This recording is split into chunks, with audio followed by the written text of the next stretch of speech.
विघ्नेश्वराय वरदाय शूरप्रियाय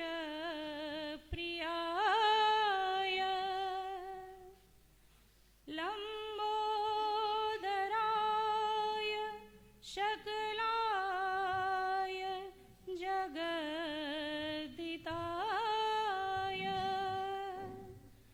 नागाननाय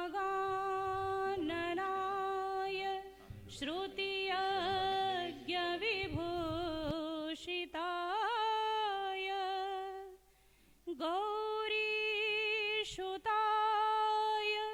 गणनाथ नमो नमस्ते। कृष्णाय वासुदेवाय हरहे परमात्मने प्रणतक्लेशनाशाय गोविन्दाय नमो नमः।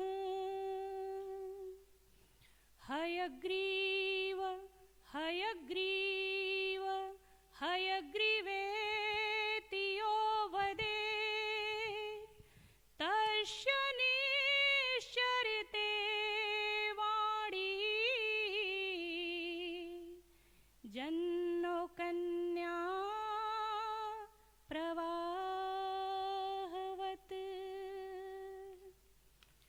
सर्वचैतन्यरूपां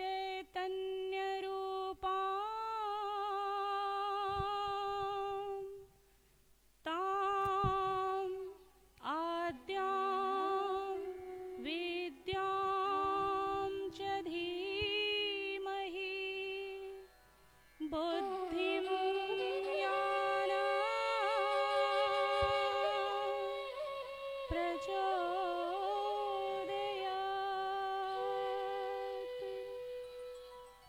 बोलिए श्रीमद् भागवत भगवान की जय। श्री कृष्ण चंद्र लाल की जय।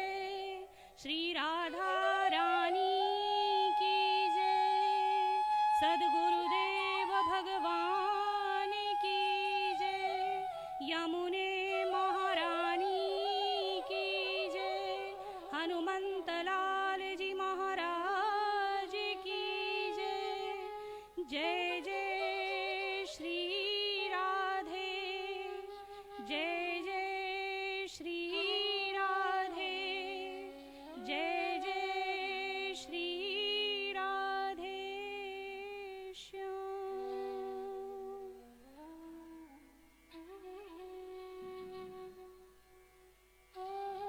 परमपिता परमात्मा करुणा के सागर, दीनों पर दया करने वाले, भक्त वांछा कल्पतरु अशरण शरण प्रभु श्री राधा माधव की कृपा से आज हमारे जीवन में यह सौभाग्य प्राप्त हुआ है। कहते हैं कि श्रीमद् भागवत का आयोजन बिना उस ईश्वर की अनुकंपा से, बिना उस ईश्वर की कृपा के द्वारा कोई कर ही नहीं सकता। हमारे भारतीय संस्कृति सनातन धर्म के अंदर आज तक आपने अनेकों नाम सुना होगा जिन्होंने दान किया, जिसमें सर्वप्रथम नाम दानवीर कर्ण का आता है। दानवीर कर्ण को कौन नहीं जानता है? कौन नहीं जानता इस नाम को? इस नाम को जहां पर भगवान श्री कृष्ण ने पांडवों के समक्ष कर्ण के दान की प्रशंसा स्वयं की है।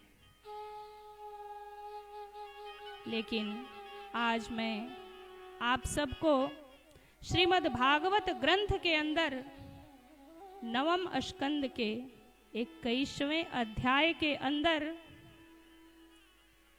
एक ऐसे राजा की कथा का श्रवण कराऊंगी जिन्होंने अपने आप में दानता के लिए, दान के लिए एक अलौकिक, अद्भुत अलौकिकता उन्होंने अपने आप के अंदर ही प्राप्त की। धर्म सम्राट कर्मयोगी राजा परीक्षित को श्री सुखदेव मुनि सावधान करते हुए राजा रंतिदेव के दान की कथा का बड़ा ही सुंदर उपाख्यान श्रवण कराया। आपने राजा रंतिदेव की कथा को कई बार श्रवण किया होगा। संपूर्ण धरती पर राजा रंतिदेव जैसा वरदान आज तक किसी ने ईश्वर से मांगा ही नहीं। हम मंदिर जाते हैं, देवालय शिवालय में जाते हैं, भगवत आराधना करते हैं, उस प्रभु की स्तुति करते हैं, तो क्या मांगते हैं? धन, वैभव, संपत्ति, व्यापार, पुत्र, पत्नी, सांसारिक भौतिक सुखों को ही मांगते हैं। लेकिन भागवत के अंदर एक ऐसे राजा की कथा है जिन्होंने भगवान से मांगा भी तो क्या मांगा। राजा रंतिदेव के पास जो कुछ भी था, संपूर्ण धन को, वैभव को उन्होंने प्रजा का धन मान लिया और प्रजा के कार्य में ही उसको लगाया।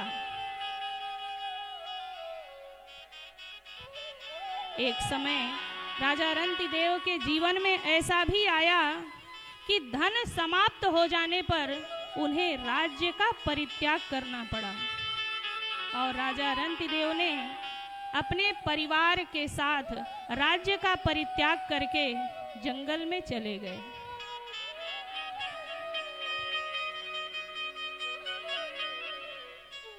भागवत में यह वर्णन आता है कि एक बार ऐसा अकाल पड़ा क्योंकि राजा रंतिदेव अपनी प्रजा को पुत्रवत मानते थे। वह पुत्र मानते थे कि यह हमारी संतान है, यह हमारी संतति है और इस भाव से वह प्रजा की सेवा करते थे। जितना धन उनके कोष में जमा था, सबको उन्होंने संपूर्ण धन को प्रजा के हित में लगाया।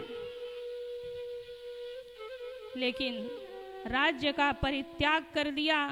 एक समय ऐसा आया कि राजा रंतिदेव ने राज्य का परित्याग करके परिवार के साथ वन में चले गए। राजा रंतिदेव प्रत्येक मनुष्य के भीतर उस ईश्वर का दर्शन किया करते थे, उस भगवान का दर्शन किया करते थे। प्रत्येक मानव को भगवान मानकर, परमात्मा मानकर इस भाव से वह मानव की सेवा किया करते। और हमारे बाबा तुलसीदास जी ने तो इसका विवेचन ही कर डाला। सिया राम मय सब जग जानी, करहु प्रणाम जोरी जुग पानी, करहु प्रणाम जोरी जुग पानी। राजा रंतिदेव जब जंगल में चले गए तो उनके जीवन में ना जल है, ना अन्न है, ना वस्त्र है।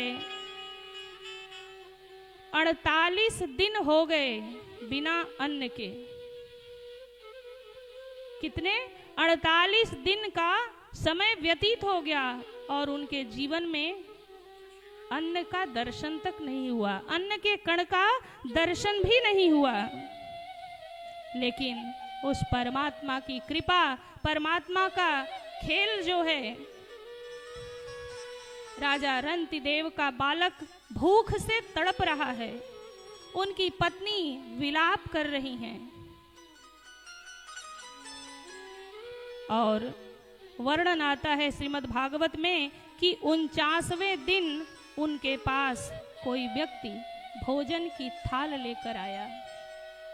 उस थाल में अनेकों प्रकार के भोजन सामग्री, खाद्य सामग्री विद्यमान थी।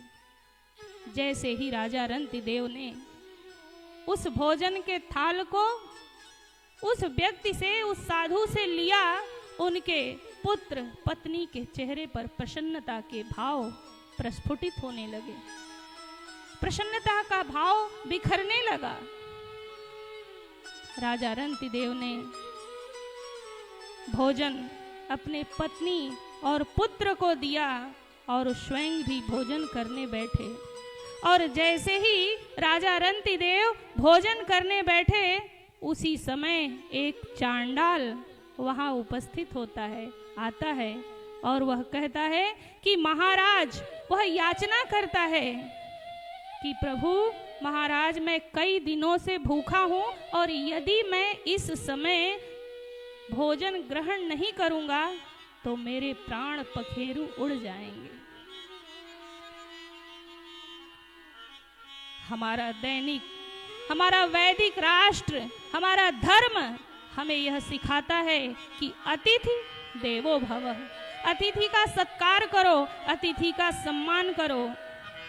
हमारे वैदिक राष्ट्र और धर्म की रक्षा के लिए अनेकों साधु संत, राजाओं, महाराजाओं ने अपने जीवन के अंदर त्याग और समर्पण किया।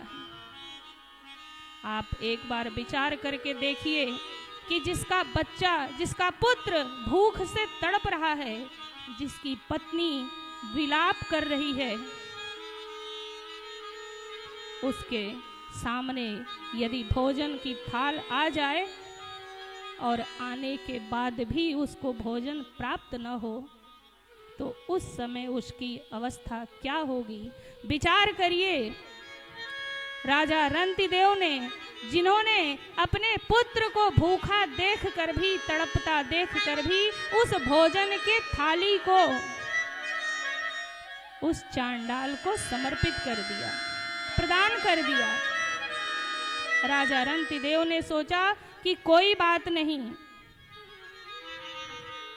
और जैसे ही बचा हुआ भोजन करने के लिए राजा रंतिदेव पुनः बैठे, उसी समय वहां एक शूद्र उपस्थित होता है, एक शूद्र आ जाता है। अब राजा रंतिदेव के पास तो केवल जल का कलश है, जल का लोटा ही है, और वह शूद्र कहता है कि यदि मैं जल का पान नहीं करूंगा तो मेरे प्राण निकल जाएंगे। आज राजा रंतिदेव अपने पत्नी और बच्चे को जल पिलाकर तृप्त करूंगा, ऐसा मन में विचार किया है, भाव किया है। और उसी समय वह शूद्र याचना करता है कि महाराज, उस शूद्र के साथ में कौन है? एक श्वान है, कुत्ता है। वह शूद्र याचना करता है कि महाराज, यदि मेरे श्वान को इस समय मैंने जल का पान नहीं कराया तो तत्क्षण यह मृत्यु को प्राप्त हो जाएगा। राजा रंतिदेव विचार करते हैं, सोचते हैं कि मैं तो यदि जल के बिना मेरे प्राण भी निकल गए तो कोई बात नहीं, लेकिन मेरे द्वार पर यदि कोई अतिथि आया, अगर यह मृत्यु को प्राप्त हो जाएगा तो मेरे ऊपर हत्या का दोष लगेगा। और ऐसा सोचकर राजा रंतिदेव ने जल का पात्र उस शूद्र को समर्पित कर दिया, दे दिया, प्रदान कर दिया। आज इतनी कठोर परीक्षा राजा रंतिदेव की ली जा रही है। कहते हैं कि परमात्मा को प्राप्त करना सरल भी है, सहज भी है, लेकिन कठिन भी उतना ही है। सहजता से प्राप्त होते हैं, सरलता से वह ईश्वर हमें प्राप्त हो जाते हैं, लेकिन कैसे? जब हमारा मन, हमारा भाव, हमारे कर्म पवित्र हो, निर्मल हों। आज राजा रंतिदेव की इतनी कठिन परीक्षा ली गई राजा रंतिदेव की, लेकिन अपने धर्म को अपने कर्म से च्युत नहीं हुए। अपने धर्म और कर्म से राजा रंतिदेव तनिक भी च्युत नहीं हुए। और उसी समय राजा के समक्ष ब्रह्मा, विष्णु, महेश यह तीनों प्रकट होकर आ जाते हैं। बोलिए त्रिदेव भगवान की जय। वह चांडाल, वह शूद्र, वह ब्राह्मण कोई और नहीं, वह श्वान कोई और नहीं, यह तो साक्षात परब्रह्म ब्रह्मा, विष्णु और महेश यह त्रिदेव ब्रह्म ही वहां परीक्षा लेने के लिए आए हैं। धन्य हैं वो राजा रंतिदेव जिन्होंने 48 दिनों से अन्न और जल का त्याग कर दिया, अन्न और जल का पान नहीं किया, जिसके पत्नी और पुत्र भूख से तड़प रहे हैं, लेकिन अपने बच्चे को जिन्होंने अन्न नहीं दिया, जल नहीं दिया, धर्म पत्नी तड़प रही है लेकिन उसके भूख को शांत नहीं किया। उस राजा रंतिदेव के चरणों में आप सब प्रणाम करिए, जिसके आगे भोजन की थाली उपलब्ध है। भोजन की थाली आने पर भी जिन्होंने अपने पत्नी और पुत्र को भूख से तड़पने दिया, लेकिन अपने धर्म की रक्षा की। और जब हम धर्म की रक्षा करेंगे तो धर्म स्वतः ही हमारी रक्षा करेगा। धर्मो रक्षति रक्षत। जब हम धर्म की रक्षा करेंगे तो धर्म स्वतः ही हमारी रक्षा करेगा। हमारा सनातन धर्म इतना गहरा है, इसकी जड़ें इतनी मजबूत हैं, इतनी सशक्त हैं, जिसको भारत के साधु, संत, महात्माओं, राजाओं ने इस सनातन के वृक्ष को ऐसे ही नहीं सींचा।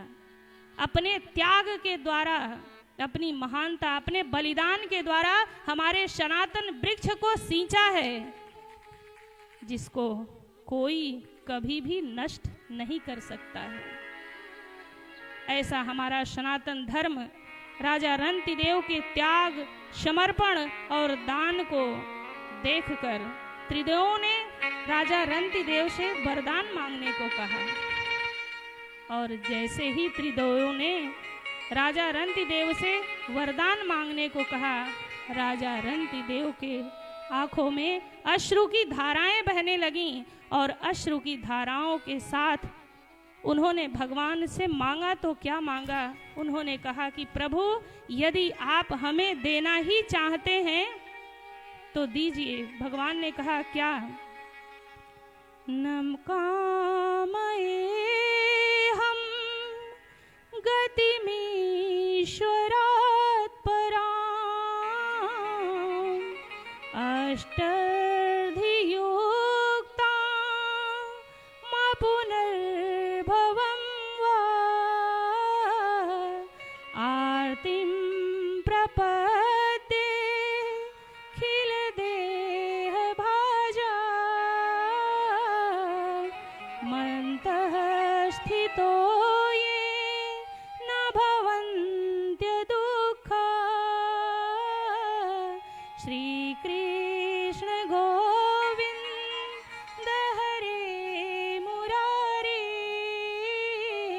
हे नाथ नारायण वासुदेव। धन्य है राजा रंतिदेव जिन्होंने भगवान से मांगा भी तो क्या मांगा कि भगवान मुझे प्रत्येक मानव के हृदय में वास दे दीजिए। भगवान ने कहा कि मनुष्य के हृदय में वास करके क्या करोगे? वास क्यों मांग रहे हो?